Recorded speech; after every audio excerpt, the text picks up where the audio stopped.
Karimnagar parliament ధర్మ Samaj party అభ్యర్థి శ్రీకాంత్ మహారాజ్ గారికి, సభాధ్యక్షుడు సదన్ గారికి, ఈ సభలో పాల్గొంటున్న ధర్మ సమాజ్ పార్టీ కార్యకర్తలకు, ధర్మ సమాజ్ పార్టీ అభిమానులకు, కరీంనగర్ పార్లమెంట్ పరిధి నుంచి వచ్చినటువంటి పార్టీ కార్యకర్తలకు, జమ్మికుంట పట్టణ ప్రజలకు అందరికీ నమస్తే. జై భీమ్, జై భారత రాజ్యాంగం.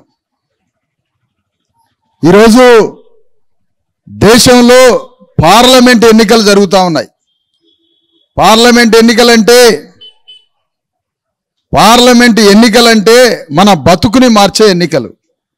ఇవాళ నీ జీవితం పేదరికంలో ఉందా, కష్టాల్లో ఉందా, దుఃఖంలో ఉందా?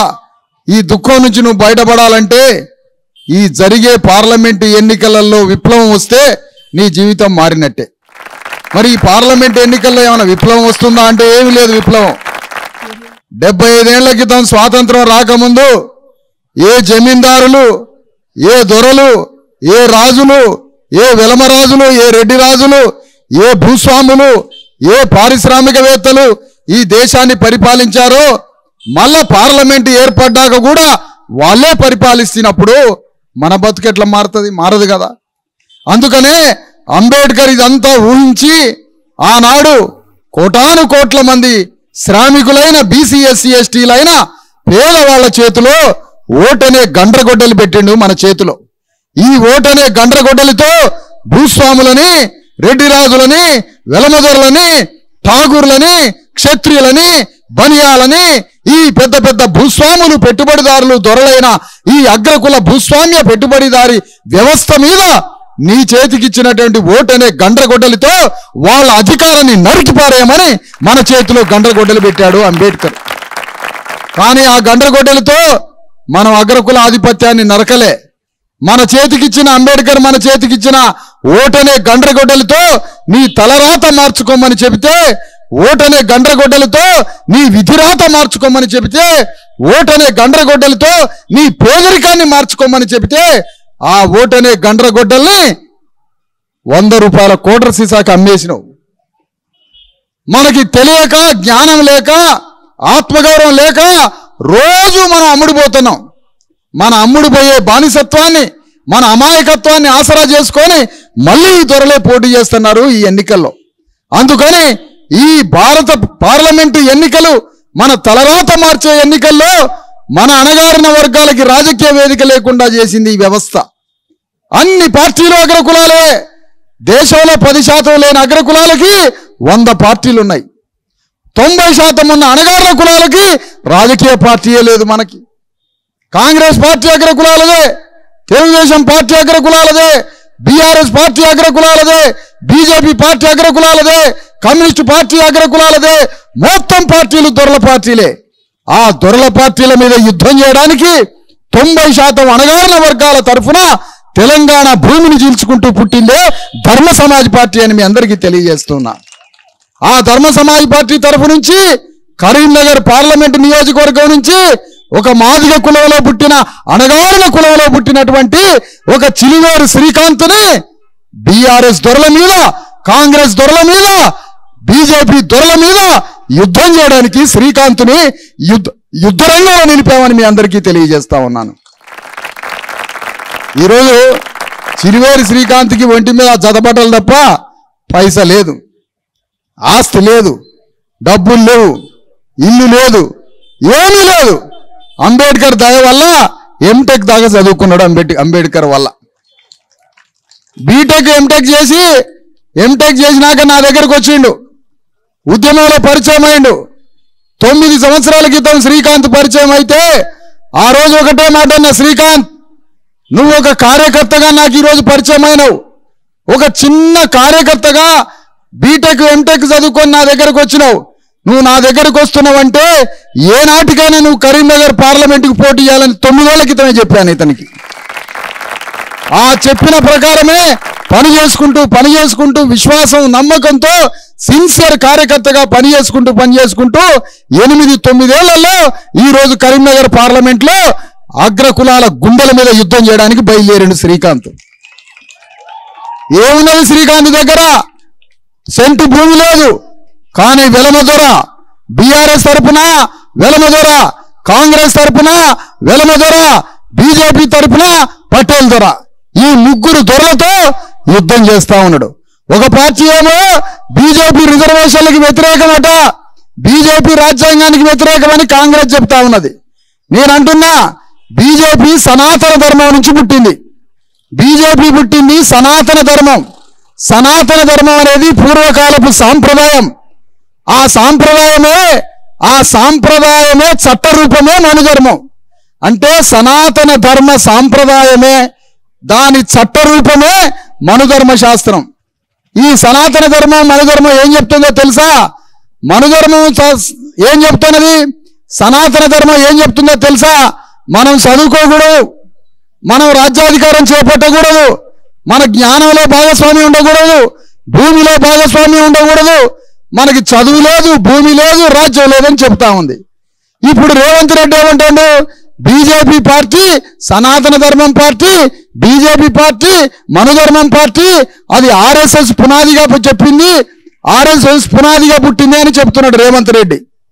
మరి కరెక్టే, బీజేపీ పార్టీ ఆర్ఎస్ఎస్ పునాదిగా పుట్టింది. ఆర్ఎస్ఎస్ దేని పునాదిగా ఉందంటే సనాతన ధర్మం పునాదిగా ఉంది. సనాతన ధర్మంలో ఏం చెప్పింది అంటే మన అణగారిన 90% వర్గాలు రాజ్యాన్ని పరిపాలించొద్దు అని చెప్పింది సనాతన ధర్మం, మన ధర్మం. మరి రేవంత్ రెడ్డి చేస్తున్న పని ఏంటి? ముఖ్యమంత్రి అగ్రవర్ణమే, ఆయన ఎమ్మెల్యేలు అగ్రవర్ణాలే. మొన్న పార్లమెంట్ ఎన్నికల్లో 8 పార్లమెంట్లు రెడ్లకే ఇచ్చిండు, అధికారం మొత్తం భాగస్వామ్యం అంతా రెడ్లకే ఇచ్చిండు, సంపద రెడ్లకే పంచిండు, అధికారం రెడ్లకే పంచిండు, ఎమ్మెల్యేలు రెడ్లకే పంచిండు, ముఖ్యమంత్రి పీఠం తన దగ్గరే ఉంది, రాష్ట్ర కాంగ్రెస్ పార్టీ అధ్యక్ష స్థానం తన దగ్గరే ఉంది. ఈ రాష్ట్రంలో 8 పార్లమెంటు స్థానాలు అగ్రకులాల దగ్గరే ఉన్నాయి. మరి 90% ప్రజలకి నువ్వు కూడా ఏమి ఇవ్వలేవుగా? అంటే బీజేపీ అజెండా ఆర్ఎస్ఎస్ అజెండానే, రేవంత్ రెడ్డి అజెండా కూడా ఆర్ఎస్ఎస్ అజెండా అని క్లియర్ అయిపోయాయి. అంటే బీజేపీ సనాతన ధర్మమే, బీజేపీ సనాతన ధర్మమే, బీజేపీ ఆర్ఎస్ఎస్ అజెండానే, రేవంత్ రెడ్డిది ఆర్ఎస్ఎస్ అజెండాని నిరూపణ అయిపోయి. నీ ముఖ్యమంత్రి పీఠం 2-3% లేని రెడ్ల దగ్గరే ఉంచుకుంటుంది, 93% బీసీ ఎస్సీ ఎస్టీల నోట్ల మన్ను కొడుతుంది. కాంగ్రెస్ పార్టీ అధ్యక్ష స్థానం రెడ్డిదేనా, బీసీ ఎస్సీ ఎస్టీలు 93% ఉంటే వాళ్ళ నోట్ల మన్ను కొడుతుంది. ఎమ్మెల్యే స్థానాలు మొత్తం రెడ్లేనా, అప్పుడు 93% నోట్ల మన్ను కొడుతుంది. 8 పార్లమెంటు స్థానాలు తెలంగాణలో రెడ్లకే కేటాయిస్తుంది, అక్కడ మన్ను కొడుతుంది. మరి రాజ్యంలోకి మమ్మల్ని రానియలే కదా, మరి నీది కూడా ఆర్ఎస్ఎస్ అజెండానే కదా రేవంత్ రెడ్డిది. ఎంత క్లియర్గా నిరూపణ అయిపోయింది. అందుకనే రేవంత్ రెడ్డిని సవాల్ ఇసురుతున్నా, మనుధర్మం సనాతన ధర్మం చెప్పినట్టుగా ఆర్ఎస్ఎస్ అన్నది, ఆర్ఎస్ఎస్ చెప్పినట్టుగా బీజేపీ అన్నది, రేవంత్ రెడ్డి కూడా ఇంటా ఉన్నాడని నిరూపణ అయిపోయింది. ఇది తప్పని నిరూపించమనండి. ఇకపోతే బీఆర్ఎస్ పార్టీ, ఇక ఆ పార్టీకి వెలమోళ్ళు తప్ప ఎవడు కనపడ్డు. వాళ్ళు ఉండేదే 4 ఊర్లకు ఒక మనిషి ఉంటాడు. బీఆర్ఎస్ తరపున ఒక వెలమదొర పోటీ చేస్తాడా కరీంనగర్లా? అంటే మేము డప్పుకులు కొట్టడానికి, ఎగరడానికి, దూకడానికి, డాన్సులు వేయడానికి మేము పనికొస్తాం, కొట్లాటలకి జైలు పాలు కావడానికి మేము పనికొస్తాం. ఇంకా ఏ మాదిగైన పనికిరాడు, ఏ గొల్లైన పనికిరాడు, ఏ పద్మశాల అయినా లేడు, ఏ గౌన్ల అయినా లేడు, ఏ కులస్తుడు లేడు. ఎప్పుడు వెలమదొరలే కరీంనగర్లో పోటీ చేయాలా? మీకేమైనా రాసిచ్చిన పట్టానా కరీంనగర్? కరీంనగర్ జిల్లా అంటే ఈ కరీంనగర్ జిల్లాని కట్టింది, రక్తంతో కట్టింది, కరీంనగర్ జిల్లాని నిర్మాణం చేసింది, ఈ భూములు దున్నింది, ఈ పంటలు పండించింది, ఆ ప్రాజెక్టులు కట్టింది, బొగ్గును బయటికి తీసింది, రక్త తర్పణం చేసి కరీంనగర్ జిల్లాని ఇంతటి స్థాయిలో నిర్మాణం చేసింది ఈ భూమి పుత్రులైన ఎస్సీ ఎస్టీ బీసీ ప్రజలు కరీంనగర్ జిల్లాని కట్టింది. మరి వెలమదొరలు ఏం చేసిండ్రు, రెడ్డి దొరలు ఏం చేసిండ్రు? ఇండ్లల్లో విశ్రాంతి తీసుకొని ఏసీ గదులలో ఉంటే మా రక్తం చిందితే కరీంనగర్ జిల్లా నిర్మాణం అయింది. మరి మేమేం చేయాలి? ఇప్పుడు అడక్క తినాల. మాకు అధికారం లేదు, చదువు లేదు, ఉద్యోగం లేదు, సంపద లేదు. మరి ఇట్లాంటి పార్టీలు వంచన చేస్తుంటే ఈ దొరల మీద యుద్ధం చేసి రాజకీయ అధికారం మన చేతిలోకి తీసుకున్నప్పుడే ఈ రెడ్డి వెలమ దొరలని అప్పుడు వీళ్ళ యొక్క అధికారాన్ని దింపలేం. అందుకని నేను ఈ సందర్భంగా తెలియజేస్తున్నా, కరీంనగర్ జిల్లాలో ఈ రోజు కరీంనగర్ పార్లమెంటులో శ్రీకాంత్ పోటీ చేస్తున్నాడు చెప్పుల గుర్తు మీద. శ్రీకాంత్ పోటీ చేస్తున్నది ఎవరి తరఫున? 90% మంది బీసీ ఎస్సీ ఎస్టీ ప్రజల తరఫున పోటీ చేస్తా ఉన్నాడు. వాళ్ళు పోటీ చేసేది ఎవరి తరఫున? 10% లేని రెడ్డి వెలమదొరల మధ్య పోటీ చేస్తా ఉన్నారు. 3 పార్టీలు ఒకటే, బీజేపీ ఒకటే, బీఆర్ఎస్ ఒకటే, కాంగ్రెస్ ఒకటే. 3 పార్టీలలో ఎవరిని కలుస్తాడో కూడా తెలియదు. ఆ 3 పార్టీలు అగ్రవర్ణాల పార్టీలు. 90% బీసీ ఎస్సీ ఎస్టీల పార్టీ ధర్మ సమాజ్ పార్టీ. కాబట్టి ఈ యుద్ధం జరిగేది భారత రాజ్యాంగాన్ని రక్షించే ధర్మ సమాజ్ పార్టీకి, భారత రాజ్యాంగాన్ని కాలబెట్టాలనుకునే బీజేపీ, కాంగ్రెస్, బీఆర్ఎస్ పార్టీ, ఆ 3 పార్టీలకి ధర్మ సమాజ్ పార్టీకే యుద్ధం జరుగుతున్నది. జరగబోయేది కూడా రేపు ఆ 3 పార్టీలతోటే యుద్ధం జరుగుతూ ఉంది. రాజ్యాంగాన్ని రక్షించేది మనం, రాజ్యాంగాన్ని భక్షించేది మీరు. నేను అడుగుతున్నా, 93% బీసీ ఎస్సీ ఎస్టీ ముస్లింలు ఉన్నారు కదా, మీరు ఏ విధంగా, ఏ లెక్క ప్రకారం అగ్రకులాలకు టికెట్లు ఇస్తున్నారు? ఏ సందర్భంగా టికెట్లు ఇస్తున్నారు? మీరు ఏ విధంగా మీ పార్టీలకి? టీఆర్ఎస్ పార్టీ ఒక వెలమాయన, పార్టీకి రాష్ట్ర అధ్యక్షుడు ఒక వెలమాయన, జనాభా ఎంత? 6% మంది ఉన్నారు. 4 కోట్ల మంది తెలంగాణలో 4,000 మంది లేరు వెలమోళ్ళు. 4,000 మంది వెలమోళ్ళు లేనటువంటి ఈ తెలంగాణ 4 కోట్ల మందికి పార్టీ పెట్టి రాష్ట్ర అధ్యక్షుడు. 2% మంది లేరు, 2-3% మంది రెడ్లు లేరు. కాంగ్రెస్ పార్టీకి రెడ్డి పార్టీ అధ్యక్షుడు. 2-3% మంది రెడ్లు లేరు. బీజేపీ పార్టీకి రెడ్డి అధ్యక్షుడు. ఈ రోజు అడుగుతున్న బండి సంజయ్ బీసీ అంటాడు కదా, కొద్దిగా బేస్ తగ్గి బాబు.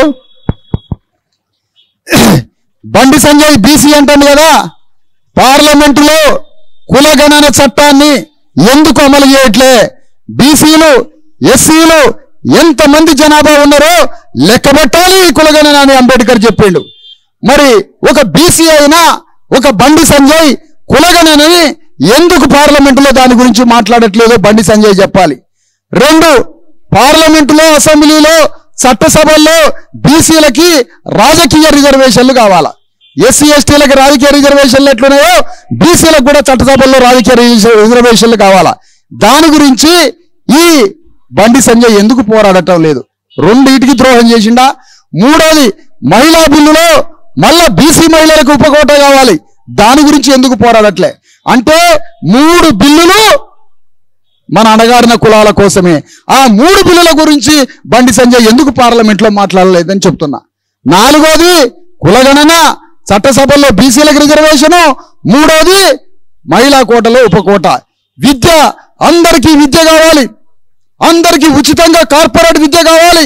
మొత్తం పైసలు మొత్తం ప్రైవేట్ స్కూల్లో తగలబెట్టి పస్తులుని తల్లిదండ్రులు చచ్చిపోతారు. చదువు చెప్పించుకునే దిక్కు లేదా ఈ దేశంలో మనకి?